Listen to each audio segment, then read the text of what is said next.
Vintage warbirds, classic cars, wings and wheels at Willow Run was pure unadulterated Americana by land and air. Come for the wings, stay for the wheels, or vice versa. It is a truth, universally acknowledged, that any person who is into classic cars tends to have at least a passing interest in vintage aircraft. And old plane people tend to like, or at least broadly appreciate, old cars as well. So it's no surprise that event planners have connected the dots and devised events that celebrate them both. There are many such shows across the country, and some of them use a variation of Wings and Wheels as their name. But there is only one Wings and Wheels at Willow Run. Which means that, while you're gazing longingly at a Kaiser Manhattan or taking a breather beneath a Lockheed DC-121 Warning Star Wing, aircraft-derived shade being another benefit of the Wings and Wheels concept, you can also watch the Yankee Air Museum's B-17 Flying Fortress, Yankee Lady, take off and land throughout the day. The second annual Wings and Wheels at Willow Run took place this past June 23 on the edge of Willow Run Airport, an airfield complex west of Detroit. Despite threatening weather throughout the Midwest, nearly 100 cars and almost 40 vintage aircraft turned out for the show. It ended up being one of the most visually interesting and enjoyably laid-back events we've attended recently. It helps that the theme is simple. It's Americana, says organizer Bill Milliken, who, alongside Bob Lutz, chairs the car selection panel. The cars of the 30s, 40s, 50s, 60s, those are the bookends. As for the wings part of the equation, the Yankee Air Museum's Peter Deloof explains, the focus is firmly on American aircraft, with a particular emphasis on World War II aircraft, especially the big, noisy, crowd-pleasing stuff. And he's absolutely right. There is something really special about the drone of old-school radial engine-powered planes, especially when they are not appearing suddenly and in large numbers above your city. We weren't after V-12 Packards with Brewster bodies. We weren't after Duesenbergs, because anybody who goes to a Conkers like St. John's or Eyes on Design, that's all they'll see, says Bob Lutz of the cars selected for the event. What we wanted to do was to celebrate Americana and American industry, both military and civilian. Lutz, now 87, no longer flies his own planes, but he's all in on building a solid home for the Yankee Air Museum, and he sees this show as one important step on what he realizes will be a long, costly, and difficult journey. With this show, it was important for him to highlight the kind of cars you'd actually see on American roads, and indeed, in the worker parking lots of American factories, back in the day.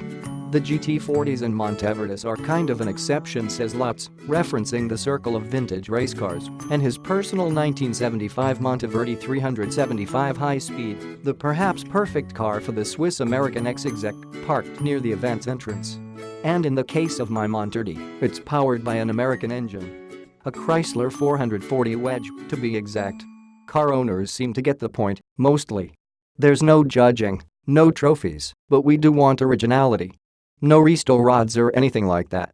We had applications from perfectly good 1965 Pontiac Catalinas, but with modern aluminum wheels and fat tires. We said, thank you, but get the right wheels and we'll talk to you next year. Lutz, as you probably already realize, is not the kind of guy you argue with. We wish said Catalina owner the best of luck tracking down the appropriate rims.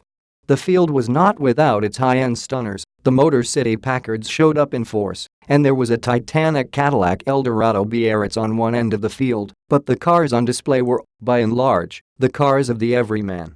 And while all were in great shape, nobody was sweating over Conker's readiness. This was a laid-back, enjoyable show for entrants and attendees alike. Beyond the more or less era-appropriate pairing of the cars and the planes, there another thread binding them together, history, and the importance of preserving it. During World War II, we built fighters and bombers by the thousands, nay, the tens of thousands. Factories cranked out 12,731 B-17s and something like 18,500 B-24s. You'd never know it based on the scant few that survive. A little like a Ford or Chevy of the era, these were built for a purpose, albeit a purpose that involved a transoceanic trip and a fair amount more high explosives than your typical family sedan would ever see, served that purpose, and then the ones that didn't go down in flames in the process were scrapped like so many flying beer cans.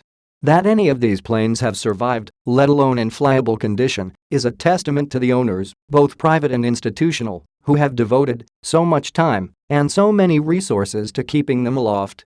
Though that devotion will feel familiar to any dedicated gearhead, it's an order of magnitude more involved and expensive than anything us four-wheeled folk are used to. Overhauling a P-51's Merlin engine has got to make a frame-off restoration look feel a fan belt change. But just like our cherished cars, it's critical that we save the planes that we still have. They're an important irreplaceable piece of our history. And you could say the same thing about historical facilities, where all of these fabulous old machines were built.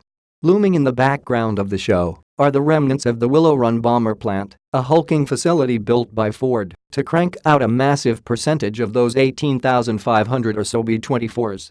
After the war, it was the site of Kaiser Fraser's shaky, doomed car building efforts. It was eventually acquired by GM. The Yankee Air Museum's B-17, Yankee Lady, taxiing for takeoff. The Flying Fortress gives regular rides to raise funds for the museum. You're not going to see or hear this at your average weekend show and shine. Just a few short years ago, the old bomber plant faced total demolition, but a nationwide campaign managed to save a 144,000 square foot section from the wrecking ball. It's a tiny piece of the unfathomably huge complex's former 3.5 million square foot footprint, but it's still a massive monument to the war effort and all involved with it. There's no sense in sugarcoating it. It's going to take a mountain of moolah to bring the gutted structure back to life. But when it's done, the Yankee Air Museum will have a historically significant facility worthy of its mission.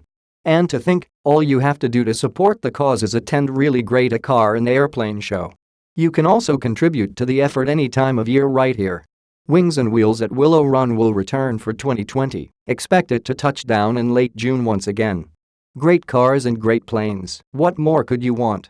A ride in a B-17? Well, turns out you can get one of those too. No excuses.